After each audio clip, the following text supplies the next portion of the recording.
Hello students, welcome और welcome back to my channel nursing with पूजा।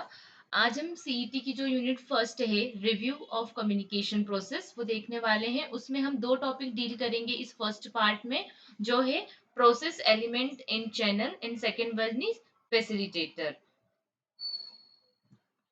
सबसे पहले हम देखेंगे कि ये कम्युनिकेशन क्या होता है। तो ये जो वर्ड है कम्युनिकेशन, ये डिराइव्ड हुआ है लेटिन वर्ड कम्युनिस से, जिसका मतलब होता है कॉमन। तो communication refer to the exchange of information between two people. तो कम्युनिकेशन को अगर डिफाइन करने के लिए कहते हैं तो कम्युनिकेशन का मतलब क्या होता है? कम्युनिकेशन यानी बात करना है, जिसका हिंदी मतलब होगा कि कोई भी इंफॉर्मेशन को जब दो पर्सन आपस में एक्सचेंज करते हैं तो उसे हम क्या कहते हैं? कम्युनिकेशन कहते हैं। सेकेंड, अब हम देखेंगे डेफिनेशन। फर्स्ट डेफिनेशन है communication is the process by which information is exchange between individual through a common system of symbol and sign of behaviour. तो ये बता रही है फर्स्ट डेफिनेशन कि कम्युनिकेशन एक प्रोसेस है जिसमें क्या करते हैं, हम अपनी इंफॉर्मेशन को या जो भी जानकारी है उसको क्या करते हैं, एक्सचेंज करते हैं दो पर्सन्स के बीच में। और हम कैसे, किसके थ्रू करते हैं? तो कोई भी कॉमन सिस्टम। तो कॉमन सिस्टम कैसे? या तो लैंडलाइन पे बात करके, या ईमेल करके, या टेक्स्ट करके, या फोन लगा के, या कोई भी सिंबल या साइन, उसके थ्रू हम क्या करते हैं? कम्युनिकेट करते हैं। सेकेंड है communication is the interchange of thoughts, opinion और इंफॉर्मेशन बाय स्पीच, राइटिंग और साइन। सेकेंड डेफिनेशन भी लगभग वही बता रही कि कम्युनिकेशन क्या है, अपने थॉट्स को या अपनी जो ओपिनियन है, अपनी जो थॉट प्रोसेस है वो, या अपने पास जो इंफॉर्मेशन है उसको क्या करना है? इंटरचेंज करना किसी भी पर्सन के साथ में। और किसके थ्रू करना? बोल के करना, या तो लिख के करना, या कोई भी साइन के थ्रू, मतलब इशारा करके जो हम बात करते हैं वो। तो ये क्या हुआ? कम्युनिकेशन। नेक्स्ट हम मूव ऑन करेंगे, मीनिंग ऑफ कम्युनिकेशन क्या है। अगर आपको कोई भी कम्युनिकेशन से रिलेटेड क्वेश्चन ज्यादा मार्क्स का आता है, 6 या 8 मार्क्स का, तो उस कंडीशन में आपको क्या करना है? जस्ट कम्युनिकेशन का मतलब क्या होता है, इसका मीनिंग क्या होता है, एक डेफिनेशन के साथ अगर आप टॉपिक डील करेंगे तो ये अच्छे मार्क्स आपको मिल सकते हैं। तो मीनिंग ऑफ कम्युनिकेशन का मतलब है a process through which individual mutually exchange their ideas, values, thoughts, feeling and action will with one or more people। तो फर्स्ट में कम्युनिकेशन का मतलब ये बताया गया है कि कोई भी पर्सन, दो पर्सन जब आपस में म्यूचुअली अपने आइडियाज को, अपनी वैल्यूज को, थॉट्स को, फीलिंग्स को, या अपने एक्सचेंज को जब आपस में एक्सचेंज करते हैं तो वो प्रोसेस क्या होती है? कम्युनिकेशन की प्रोसेस होती है। और सेकंड में वो क्या समझा रहे हैं कि the process of initiating, transmitting and receiving information. एक ऐसी प्रोसेस जिसको हम स्टार्ट करते हैं और आपस में अपनी जो इंफॉर्मेशन है उसको क्या करते हैं? एक्सचेंज करते हैं जब दो पर्सन आपस में, तो वो क्या होता है? कम्युनिकेशन होता है। आई थिंक आपको कम्युनिकेशन क्या होता है, उसकी डेफिनेशन क्या है, उसका मतलब क्या है, ये आपको समझ में आ गया होगा। अब नेक्स्ट हम आगे बढ़ते हैं प्रोसेस ऑफ कम्युनिकेशन के लिए। ये सबसे इम्पोर्टेंट क्वेश्चन है, ये टॉपिक है आप बोल सकते हैं, जो कि एग्जाम में बार बार रिपीट होता है और बहुत ही सिंपल है। अगर आप इसको अच्छे से समझ लेंगे तो इसको लिखना बहुत ही आसान होगा। तो क्या है, किस फॉर्म में आएगा क्वेश्चन कि what is the process of communication, या आएगा define the process of communication. तो प्रोसेस ऑफ कम्युनिकेशन क्या होता है, तो कैसे हम बात स्टार्ट करते हैं या हम इंफॉर्मेशन एक्सचेंज करते हैं, उसकी जो प्रोसेस है उसी को हमको इसमें बताना है। तो जो भी सेंडर है, जो भी पर्सन है जिसको कि मैसेज भेजना है, जिसको कि बात करना है, तो वो क्या होगा? सेंडर होगा। वो एनकोड करेगा अपनी इंफॉर्मेशन को, किसके थ्रू? मैसेज करेगा, या कोई भी जो चैनल है उसके थ्रू। वो चैनल हमारा क्या हो सकता है?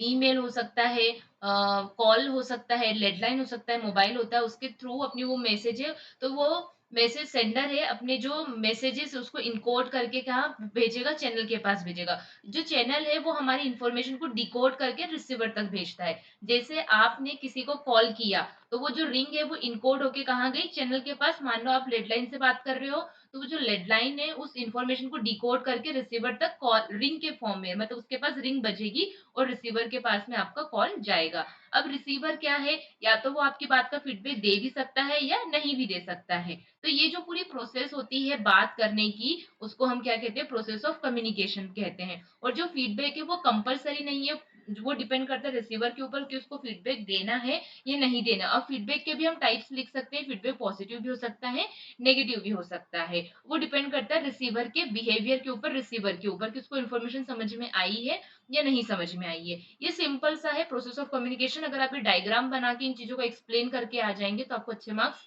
मिल जाएंगे। अब हम आगे एक्सप्लेन करते हैं कि सेंडर आपको समझ में आ गया जो मैसेज भेजता है, और चैनल जिसके थ्रू हम मैसेज भेज रहे हैं, और रिसीवर कौन होगा जो कि मैसेज को रिसीव करेगा। अब आगे हम मूव ऑन करते हैं एलिमेंट्स ऑफ कम्युनिकेशन। ये भी एक इंपॉर्टेंट टॉपिक है इस यूनिट का। Elements of communication, elements of communication इसमें क्या है, ये है सेंडर जो कि मैसेज को भेज रहा है, person who send the message to other person, message जो भी मैसेज हमने भेजा है, रिसीवर जो कि मैसेज को रिसीव कर रहा है, और फीडबैक जो कि जो रिटर्न में जो रिसीवर उसने जो फीडबैक दिया है, जो आंसर किया है सेंडर को, वो होता है फीडबैक। आई थिंक आपको ये दो डायग्राम्स के थ्रू अच्छे से समझ में आ गया होगा कि प्रोसेस ऑफ कम्युनिकेशन अगर आता है तो भी आपको यही लिखना है, और अगर एलिमेंट्स ऑफ कम्युनिकेशन भी आता है तो आपको यही लिखना है, और इनको क्या करना है, डिटेल में एक्सप्लेन कर देना है डायग्राम के साथ में। अब एक टर्मिनोलॉजी आपको कहीं सुनने को मिल सकती है, वो होता है कंफाउंडिंग एलिमेंट। जो कंफाउंडिंग एलिमेंट्स होते हैं वो क्या होता है, तो this elements are not direct part of the flow of the communication process, but influence the communication process significantly indirectly. ये जो कंफाउंडिंग एलिमेंट्स होते हैं वो कम्युनिकेशन की प्रोसेस में कहीं भी नहीं आते हैं, लेकिन ये क्या कर सकते हैं, जो हमारा प्रोसेस है कम्युनिकेशन का, जो बात करने का हमारा प्रोसेस है, उसको क्या कर सकते हैं, अफेक्ट कर सकते हैं। जैसे कि फॉर एग्जाम्पल के लिए इन्वायरमेंट, अगर आप भीड़ भाड़ वाली जगह पे अगर दो लोग बात कर रहे हैं तो क्या होगा कि आप प्रॉपर अच्छे से बात नहीं कर पाओगे, किसकी वजह से, शोर ज्यादा है या आप कंफर्टेबल नहीं हो। तो ये जो इन्वायरमेंट है ये क्या है, कंफाउंडिंग एलिमेंट्स है। इसके अलावा अगर इमोशन, अगर मान लो कोई थर्ड जो सेकंड पर्सन है वो बहुत ज्यादा इमोशनली है, तो वो क्या करेगा, आपकी बातों को, आप जो बोल रहे हो उसका माइंड स्टेट कुछ और है, तो वो आपकी बातों को ना तो सुन पा रहा है ना समझ पा रहा है। तो यहाँ पे कंफाउंडिंग एलिमेंट्स क्या हो गया, उसका इमोशन हो गया। मान लो जिस पर्सन वन, दो पर्सनों के बीच में अगर बात हो रही है, और एक पर्सन जो है उसको कोई मेंटल इलनेस है, और वो अब तो क्या होगा कि आप उसको कितने भी अच्छे से वो टॉपिक समझाएंगे, लेकिन अगर वो नहीं समझ पा रहा है तो यहाँ पे उसकी मेंटल इलनेस क्या है, कंफाउंडिंग एलिमेंट। तो ऐसे कोई भी एलिमेंट जो आपके कम्युनिकेशन में बैरियर क्रिएट करते हैं वो क्या होता है, कंफाउंडिंग एलिमेंट्स होते हैं। अब है फैसिलिटेटर्स ऑफ कम्युनिकेशन। ऐसी कौन सी चीजें हैं जो कम्युनिकेशन को फैसिलिटेट करते हैं या स्टार्ट करते हैं। तो अगर आपको अच्छा कम्युनिकेशन, इफेक्टिव कम्युनिकेशन रखना है किसी भी, अपने ऑफिस में, अपने पेशेंट के साथ में, अपने घर में, तो आपको ये 7C, एक ये टर्म शॉर्ट फॉर्म है 7C। आपको अगर आप ये याद रखेंगे तो आपका जो कम्युनिकेशन होगा वो हमेशा क्या होगा, इफेक्टिव कम्युनिकेशन होगा। आप अपनी बात अच्छे से किसी भी पर्सन को समझा पाओगे। सबसे पहले है कंप्लीटनेस। तो अगर आप कोई भी बात किसी भी अपने सीनियर, जूनियर, कलीग या अपने फ्रेंड या परिवार में बात कर रहे हो, तो आपको क्या करना है, वो आपकी जो इन्फॉर्मेशन होनी चाहिए वो कैसी होनी चाहिए, कंप्लीट होनी चाहिए। कुछ भी इनकम्प्लीट इन्फॉर्मेशन आपको नहीं देना है, वरना उसका कोई मतलब नहीं रह जाएगा और कोई भी उसको ध्यान से नहीं सुनेगा। जो भी इन्फॉर्मेशन दे रहे हो, कम्युनिकेशन का मतलब ही होता है इन्फॉर्मेशन देना। तो जो भी आप कम्युनिकेट कर रहे हो वो हमेशा क्या होना चाहिए, करेक्ट होना चाहिए, मतलब 100% राइट होना चाहिए। कुछ भी मनगढ़ंत कहानियां हमको किसी को भी नहीं बताना चाहिए। पेशेंट ने ही हमसे कुछ डाउट पूछा उसकी डिजीज कंडीशन के बारे में, तो हमको उसको करेक्ट जानकारी या इन्फॉर्मेशन या कम्युनिकेशन करना है पेशेंट के साथ में। उसके बाद में क्लियरिटी, जो भी हम बात कर रहे हैं पेशेंट के साथ में, या हमारे कॉलेज में टीचर के साथ में, या अपने फ्रेंड के साथ में, तो वो जो हमारा एक्सचेंज ऑफ इन्फॉर्मेशन है वो क्या होना चाहिए, प्रॉपरली क्लियर होना चाहिए। आपकी जो एक्सपेक्टेशन है या आपका जो मोटिव है इस बात को बताने का किसी अदर पर्सन को, वो क्या होना चाहिए, बिल्कुल ही क्लियर होना चाहिए। उसके बाद में कर्टसी। कर्टेसी का मतलब, अगर आप कोई भी बात कर रहे हो तो आपके पास क्या होनी चाहिए, कर्टेसी होनी चाहिए। मतलब आप क्लियर हो, कंसाइज हो कि आपने जो भी बोला है, वो जो इन्फॉर्मेशन है वो पूरी तरीके से क्या है, रियल है, और आप दूसरे को समझाने में समझा सकने में एबल हो, ऐसी इन्फॉर्मेशन होना चाहिए। फिर है,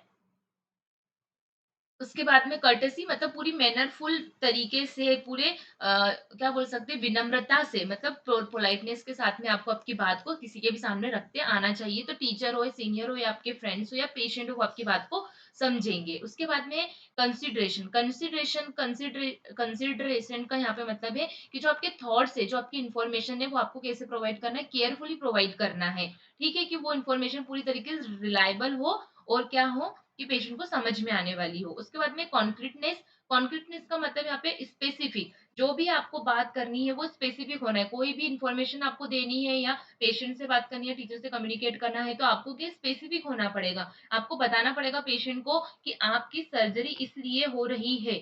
घुमा-घुमा के पेशेंट से भी बात नहीं करना, वरना क्या होगा, आपका कम्युनिकेशन इफेक्टिव नहीं होगा, तो आपसे आप उसको काउंसल करने में सक्सेसफुल नहीं हो पाओगे। अगर टीचर से भी आपको एक्सपेक्टेशन रखते हो, कोई बात करते हो कि मैम मुझे ये टॉपिक नहीं समझ में आया, या इस आप जाके बोलोगे मैम मुझे पूरी यूनिट समझ में नहीं आई है, तो वो क्या टीचर को भी लगेगा ऐसे कैसे हो सकता है, ये पूरी यूनिट समझ में नहीं आई है। आप सिलेबस लेके जाओगे, मैम मुझे इस यूनिट का ये स्पेसिफिक टॉपिक समझ में नहीं आया, तो ये आपका कम्युनिकेशन क्या होगा, इफेक्टिव कम्युनिकेशन होगा। तो ये इसका कॉन्क्रीटनेस का मतलब क्या होता है, स्पेसिफिक तरीके से अपनी बातों को रखना। उसके बाद में आता है कंसाइजनेस। कंसाइजनेस का मतलब ये है कि जो भी आप अपनी बात रख रहे हो, जो भी कम्युनिकेट कर रहे हो, वो क्या होना चाहिए, क्वालिटी वाइज क्लियर होना चाहिए और शॉर्ट होना चाहिए। मतलब कोई अपनी बात को रखने के लिए आपको गोल गोल उस बात को नहीं घुमाना, आपको क्लियर जाके स्टेटमेंट देना है कि आंटी, अगर आप आपका पेशेंट है कि आंटी की टेबलेट आपको लेनी ही पड़ेगी, चाहे आप उसको नहीं लेना चाहते, क्यों, क्योंकि आपका फीवर या जो भी आपको पेन हो रहा है वो इसी से क्लियर होगा। तो ये क्या है, क्वालिटी वाली बात की। आप घुमा के बोलोगे नहीं आंटी गोली तो लेना पड़ती है, प्रोटोकॉल है, मुझे फाइल में साइन करनी है या मेरी ड्यूटी में लेनी पड़ेगी, तो पेशेंट से आपसे काउंसिल नहीं हो या आपकी बात नहीं माने। इसलिए आपको क्या करना है, आपको हमेशा जो आपकी बातें हैं, जो आपका कम्युनिकेशन अगर इफेक्टिव बनाना है, तो आपको क्या करना पड़ेगा, क्वालिटी होनी चाहिए आपकी बातों में, क्लियर और शॉर्ट होनी चाहिए। तो अगर आप समझ गए होंगे कि अगर इफेक्टिव कम्युनिकेशन करना है, इफेक्टिव कम्युनिकेटर बनना है, तो ये जो 7C है, completeness, correctness, clarity, courtesy, consideration, concreteness और कंसाइजनेस, ये आपके कम्युनिकेशन में क्या होना चाहिए। उसके अलावा और भी कुछ पॉइंट्स है, अदर एट्रीब्यूट्स भी है जो आपके कम्युनिकेशन को बहुत इफेक्टिव बनाता है, वो है पॉजिटिव एटीट्यूड। जब भी आप किसी से बात करें, आप जब भी आप किसी से कम्युनिकेट करें, आपका जो एटीट्यूड है वो क्या होना चाहिए, पॉजिटिव होना चाहिए, जिससे कि सामने वाला क्या होगा, आपकी बात को समझेगा या समझने की कोशिश करेगा। इम्प्रूविंग कम्युनिकेशन स्किल्स, जो हमारी स्किल है कम्युनिकेट करने की, वो हमको हर दिन क्या करना है, इम्प्रूव करते रहना है। जहां भी आपको लगे कि हाँ ये बात करने का टेक्ट बहुत अच्छा है, या इस बात को मैं इस तरीके से और अच्छे से अपने जो भी पार्टनर है उसको समझा सकता हूँ, तो ये क्या करना है, हमको अपनी बात को इम्प्रूव करना है डे बाय डे।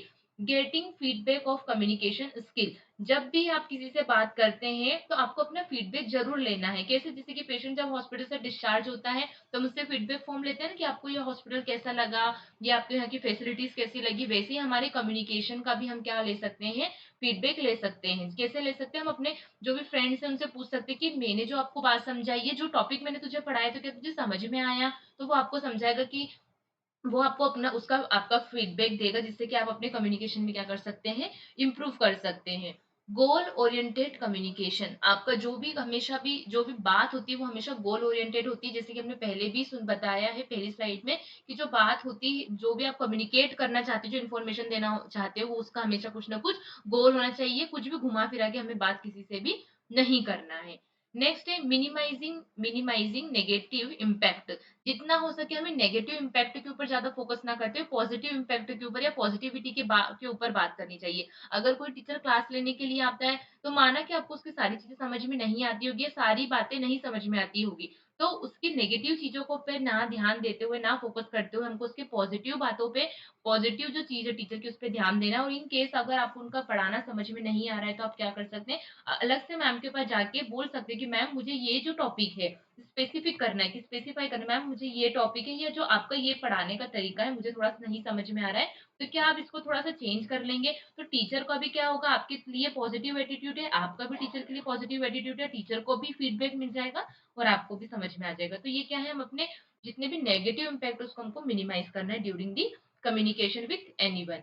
उसके बाद में वार्मथ इन फ्रेंडलीनेस, जब भी हम किसी से कम्युनिकेट करते हैं तो उसमें हमारी क्या होती है, वार्मथ होना चाहिए, प्यार होना चाहिए, पोलाइटनेस होनी चाहिए। और फ्रेंडलीनेस का कहने का मतलब यहाँ पे है कि हम जब भी जिससे भी कम्युनिकेट करते हैं, तो हमको कंफर्टेबल होकर हमें ऐसा कम्युनिकेट करना है कि सामने वाला हमसे क्या हो जाए, कंफर्टेबल हो जाए, जिससे कि वो अपना ऑनेस्ट रिव्यू आपके साथ भी शेयर करे, आपको बोल दे कि मुझे नहीं समझ में आ रहा है, तो आपको एट अ टाइम फीडबैक मिल जाएगा, तो आप अपनी चीज़ों को और अच्छे से समझा पाओगे। लेकिन आप वहीं स्ट्रिक्टनेस से अगर उनसे बात करते हो, तो हो सकता है आपकी बात वो ना समझे, लेकिन डर की वजह से हाँ, हाँ बोल दे और बाद में वो आपका नेगेटिव फीडबैक देकर जाए।